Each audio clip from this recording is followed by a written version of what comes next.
Assalamualaikum Sobat Iket. Gimana kabar kalian semua hari ini? Semoga seperti biasa kita semua dilimpahi anugerah dari Tuhan Yang Maha Esa. Hari ini Hikayat Kehidupan akan berbagi kisah menarik dan inspiratif dengan judul Hannah dan Michael. Ketika aku berjalan kaki pulang ke rumah di suatu hari yang dingin, kakiku tersandung sebuah dompet yang tampaknya terjatuh tanpa sepengetahuan pemiliknya. Aku memungut dan melihat isi dompet itu kalau-kalau aku bisa menghubungi pemiliknya. Tapi, dompet itu hanya berisi uang sejumlah $3 dan selembar surat kusut yang sepertinya sudah bertahun-tahun tersimpan di dalamnya. Satu-satunya yang tertera pada amplop surat itu adalah alamat si pengirim. Aku membuka isinya sambil berharap bisa menemukan petunjuk. Lalu aku baca tahun 1924. Wow, ternyata surat itu ditulis lebih dari 60 tahun yang lalu. Surat itu ditulis dengan tulisan tangan yang anggun di atas kertas biru lembut yang berhiaskan bunga-bunga kecil di sudut kirinya. Tertulis di sana, "Sayangku, Michael," yang menunjukkan kepada siapa surat itu ditulis yang ternyata bernama Michael. Penulis surat itu menyatakan bahwa ia tidak bisa bertemu dengannya lagi karena ibunya telah melarangnya. Tapi meski begitu, ia masih tetap mencintainya. Surat itu ditandatangani oleh Hannah. Surat itu begitu indah. Tetapi tetap saja aku tidak bisa menemukan siapa nama pemilik dompet itu. Mungkin bila aku menelpon bagian penerangan, mereka bisa memberitahu nomor telepon alamat yang ada pada amplop itu. "Operator," kataku pada bagian penerangan, "saya mempunyai permintaan yang agak tidak biasa. Sedang berusaha mencari tahu pemilik dompet yang saya temukan di jalan. Barangkali Anda bisa membantu saya menemukan nomor telepon atas alamat yang ada pada surat yang saya temukan dalam dompet tersebut." Operator itu menyarankan agar aku berbicara dengan atasannya yang tampaknya tidak begitu suka dengan pekerjaan tambahan ini. Kemudian ia berkata, "Kami mempunyai nomor telepon alamat tersebut, namun kami tidak bisa memberitahukannya pada Anda." Demi kesopanan, katanya ia akan menghubungi nomor tersebut, menjelaskan apa yang saya temukan dan menanyakan apakah mereka berkenan untuk berbicara denganku. Aku menunggu beberapa menit. Tak berapa lama ia menghubungiku. Katanya, "Ada orang yang ingin berbicara dengan Anda." Lalu aku tanyakan pada wanita yang ada di ujung telepon sana, apakah ia mengetahui seseorang bernama Hannah. Ia menarik nafas. "Oh, kami membeli rumah ini dari keluarga yang memiliki anak perempuan bernama Hannah. Tapi itu 30 tahun yang lalu. Apakah Anda tahu di mana keluarga itu berada sekarang?" tanyaku. Yang aku ingat, Hannah telah menitipkan ibunya di sebuah panti jompo beberapa tahun lalu, kata wanita itu. Mungkin bila Anda menghubunginya, mereka bisa memberitahu di mana anak mereka, Hannah, berada. Lalu ia memberiku nama panti jompo tersebut. Ketika aku menelepon ke sana, mereka mengatakan bahwa wanita ibu Hannah yang aku maksud sudah lama meninggal dunia. Tapi mereka masih menyimpan nomor telepon rumah di mana anak wanita itu tinggal. Aku mengucapkan terima kasih dan menelepon nomor yang mereka berikan. Kemudian di ujung telepon sana, seorang wanita mengatakan bahwa Hannah sekarang tinggal di sebuah panti jompo. Semua ini tampak konyol, kataku pada diriku sendiri. Mengapa pula aku mau repot-repot menemukan pemilik dompet yang hanya berisi $3 dan surat yang ditulis lebih dari 60 tahun yang lalu? Tapi bagaimanapun, aku menelepon panti jompo tempat Hannah sekarang berada. Seorang pria yang menerima teleponku mengatakan, "Ya, Hannah memang tinggal bersama kami." Meski waktu itu sudah menunjukkan pukul 10 malam, aku meminta agar bisa menemui Hannah. "Oke," kata pria itu agak bersungut-sungut. "Bila Anda mau, mungkin ia sekarang sedang menonton TV di ruang tengah."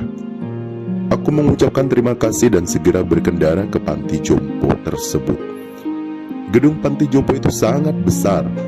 Penjaga dan perawat yang berdinas malam menyambutku di pintu. Lalu kami naik ke lantai 3. Di ruang tengah, perawat itu memperkenalkan aku dengan Hannah. Ia tampak manis, rambut ubahnya keperak-perakan.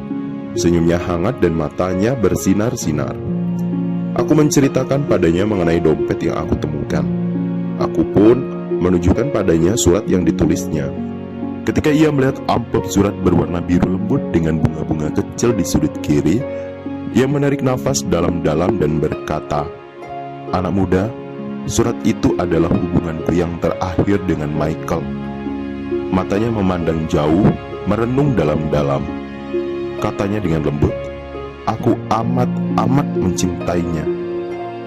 Saat itu aku baru berusia 16 tahun, dan ibuku menganggap aku masih terlalu kecil. Oh, ia sangat tampan sekali. Ia seperti Sean Connery, si aktor itu. Ya, lanjutnya, Michael Goldstein adalah pria yang luar biasa. Bila kau bertemu dengannya, katakan bahwa aku selalu memikirkannya. Dan ia ragu untuk melanjutkan. Sambil menggigit bibir, ia berkata, "Katakan bahwa aku masih mencintainya. Tahukah kau anak muda?" Katanya sambil tersenyum. Kini air matanya mengalir. "Aku tidak pernah menikah selama ini. Aku pikir tak ada seorang pun yang bisa menyamai Michael. Aku berterima kasih pada Hana dan mengucapkan selamat tinggal." Aku menuruni tangga ke lantai bawah. Ketika melangkah keluar pintu, penjaga di sana menyapa. "Apakah wanita tua itu bisa membantu Anda?" Aku sampaikan bahwa Hana hanya memberikan sebuah petunjuk. Aku hanya mendapatkan nama belakang pemilik dompet ini. Aku pikir, aku biarkan sajalah dompet ini untuk sejenak. Aku sudah menghabiskan hampir seluruh hariku untuk menemukan pemilik dompet ini. Aku keluarkan dompet itu, dompet kulit dengan benang merah di sisi-sisinya. Ketika penjaga itu melihatnya, ia berseru, "Hei, tunggu dulu. Itu adalah dompet Pak Goldstein." Aku tahu persis dompet dengan benang merah terang itu. Ia selalu kehilangan dompet itu. Aku sendiri pernah menemukan dompet itu 3 kali di dalam gedung ini.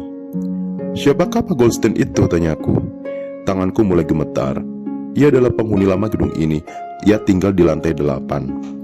Aku tahu pasti itu adalah dompet Michael Goldstein. Ia pasti menjatuhkannya ketika sedang berjalan-jalan di luar.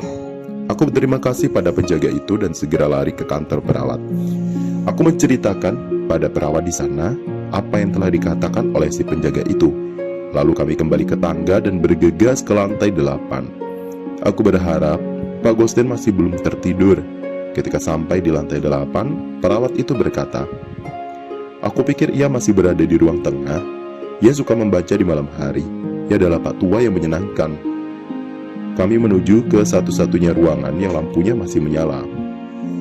Di sana duduklah seorang pria yang sedang membaca buku. Perawat mendekati pria itu dan menanyakan apakah ia telah kehilangan dompet.